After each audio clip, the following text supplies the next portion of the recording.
पुष महिनामा मेरो धेरै नै मुटु खायो यो बिमारीले हुँदाखेरि मैले डाक्टरले हाम्रो गाउँको डाक्टरले जचाउन गएँ। जचाउन जाँदाखेरि उहाँले के भन्नुभयो, मैले एउटा सुलिचौर भन्ने ठाउँ छ त्यसमा गएर तपाईँले जचाउनु पर्छ भन्नुभयो। त्यहाँबाट जचाउन गएर उहाँले फेरि के भन्नुभयो, उहाँलाई डाङ जानुपर्छ भन्नुभयो।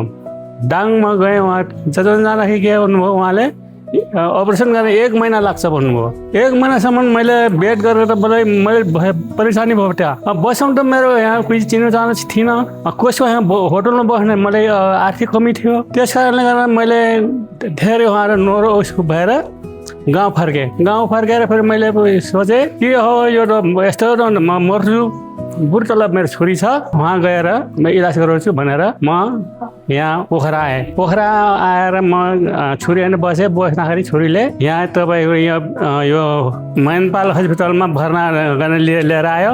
ल्याएपछि उहाँले धेरै यताउता पनि गर्नु भएन, गरिन। छोरीले पनि तल पर्ची काटेर हामी उपर आयौँ। उपर आएर जचाउँदाखेरि अब जचायौँ र पनि यताउता गर्न पनि यहाँका कर्मचारीहरू र डाक्टरहरूले धेरै सहयोग गर्नुभयो मलाई। जहाँ पनि ठो कर्मचारीहरूले मैले लैजान्थे, जहाँ पनि डाक्टरहरूले मलाई राम्रो इलाज गर्नुभयो।